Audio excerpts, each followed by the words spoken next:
Hey guys, my name's Russell and I make videos about iRacing here on YouTube. We're back for week 5 of the inaugural GT3 Challenge season. We are at a brand new track to iRacing. It's Hockenheim. It's a Grand Prix layout. And I've been kind of equally excited and nervous about this week because I've never actually driven Hockenheim before. I can definitely tell why it is an F1 class track because it is brilliant but very technical. I found it really quite challenging actually. But here we go. I'm quite happy with my lap. I didn't move the brake bias this week. We'll do the usual thing. We'll go around in car and then after that I will break down each corner as I've found it.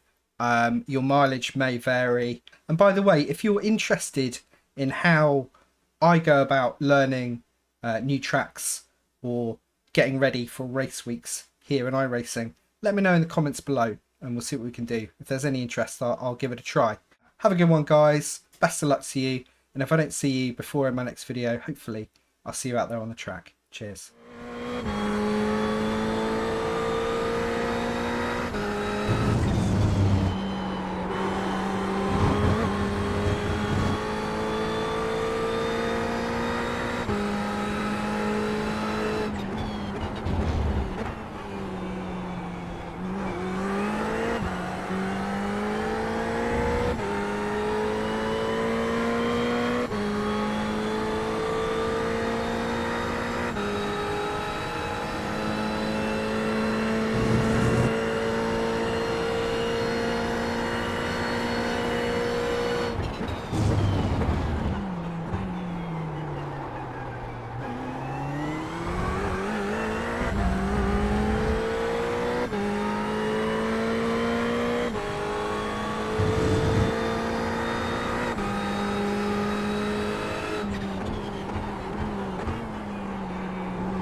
Alright guys, here's my 1 minute 38.330 here at Hockenheimring Grand Prix. Obviously we're in the fixed setup. I haven't changed the brake bias and the track temperature here is 24 degrees. So we're just crossing the line and we're keeping the car way over to the left. We want to mount the curb coming up. So on the 100 board, or just after, we're going to start braking. We're not going to brake very hard, but we are going to trail the brake in quite deep towards the apex. So we're not going to be heavy on the brake, but we are going to be on the brake for a little while. And we're aiming to turn in just as the curb ends. It's actually a really nice little signal for what's actually a very tricky corner that takes me back to Silverstone, actually, a few of these corners. So we're going to need to really dip the car in when we go over the curb here, or where the curb ends, and we want to be back on the gas just before we apex. There we go.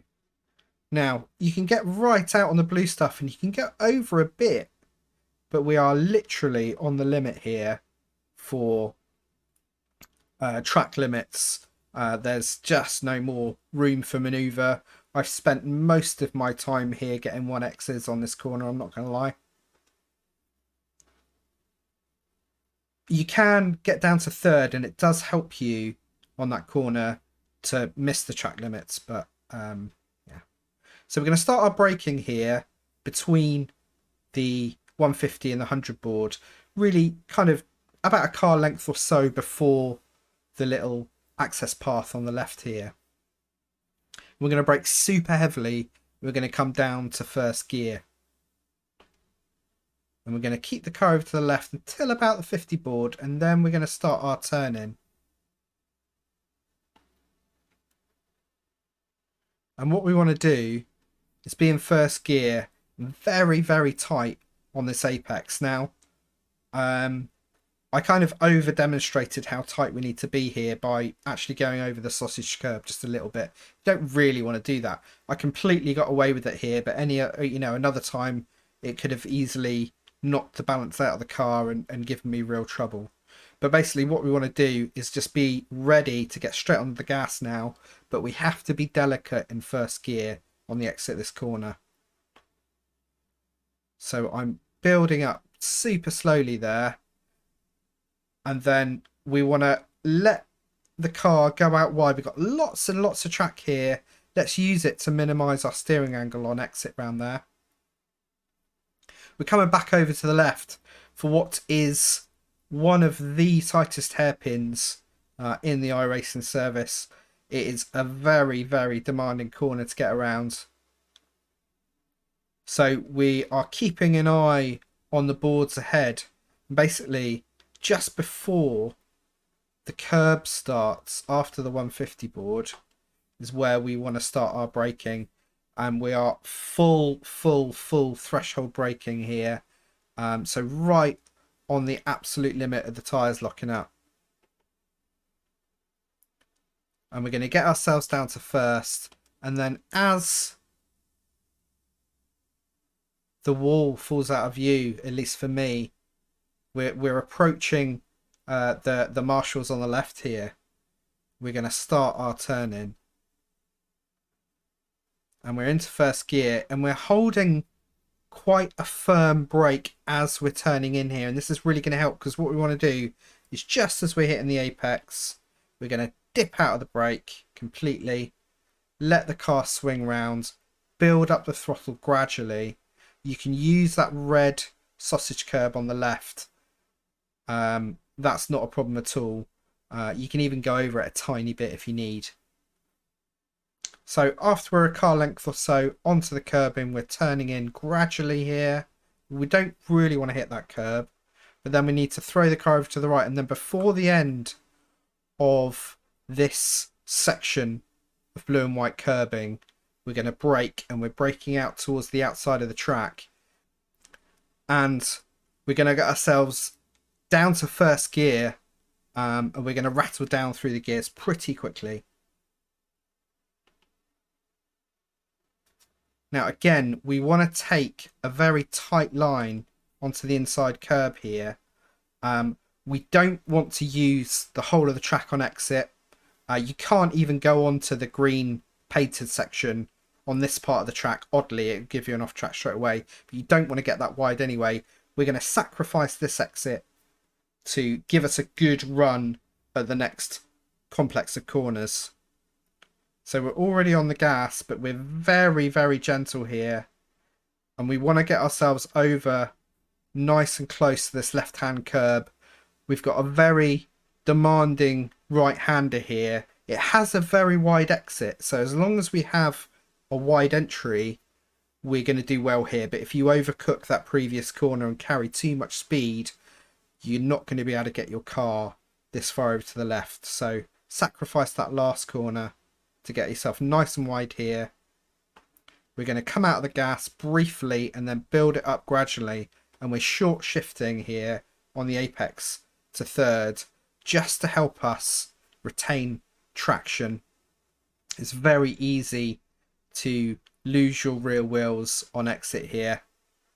So a very blind and fast right-hander coming up here. And you can see there's a little kink in the track right in front of us, the smallest kink in the white line here. Now I brake just before then, and then I've got my eyes on the right hand side of the track so I can see the corner opening up, and I want to get in nice and tight. We're down to third. Now I carried a bit more speed than usual here, and so it paid off for me. But ideally I would be actually over the curb here. You can get right over on the blue and white onto the green. And then we're back into the gas, so you can use all of the screen curbing and even a tiny bit of the sand without getting an off track here. Now, I don't recommend it, but it's there and you can use it. So all the way over to the right, we're going to brake down just before the track surface changes. So just before the 50 board. And we're going to bring ourselves down to second. And we're braking quite late here. So what we need to do is maintain a really good trail brake on round to the apex here. So we've still got lots of brake. We've still got lots of brake. Now we're out of the brake and we're on the gas. It's very easy to run out of track on exit here because it's such a long corner. You know, the exit still isn't in sight. So you need to kind of do a little bit of practice, a bit of repetition, build up the intuition on this corner. But I'm incredibly light on going up to full gas here. And look, I actually had to do some kind of recovery steering here because you do build up a lot of grip on one side of the car here and it can flick out on you. And I was quite close there, but luckily I managed to grab it. So that's just sort of, the easier you are on the gas as you're exiting this corner, the better it will be. You can use the green on the right, but it's a bit of a step jump. So because the car's so loaded coming around here, if you do use too much of the exit curb, it can actually unsettle the car quite a lot. So, you know, just bear that in mind. So we want to keep pushing here. We're up to third. And now we need to start some braking here. Ideally, the car would have been slightly further over to the left-hand side of the track at this point. So I didn't use the full width here. But we want to really make sure we catch this apex. And we want to be tight to the inside by the time we hit this yellow line. And we can start accelerating now, which I do.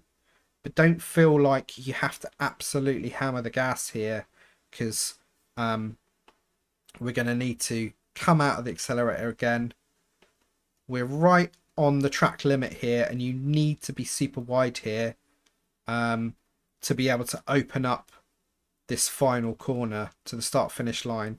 It requires a late apex to be able to get onto the accelerator in reasonable time. So we're out of the gas and then we're back in. We're building up fairly gradually, and like one of the previous wide fast corners, we're going to short shift to third to help us hold our traction around here. The idea ultimately here is just to try and use as little steering angle as possible and have a late apex. So there we go. That was my 1 minute 38.330 here at Hockenheimring Grand Prix. Really love the track. It's taken me a little while to sort of get to grips with it. It's very challenging, very technical. It deserves a lot of time. And it's worth it too. It's a great track and it's going to be on the schedule a lot. So it's well worth learning well. I hope you find this guide useful, guys. Have a really good week of racing. Let us know in the comments how you're getting on. Give the video a like if you found it useful. Subscribe to the channel if you haven't already. And if I don't see you before on my next video, hopefully I'll see you out there on the track this week. Cheers, guys.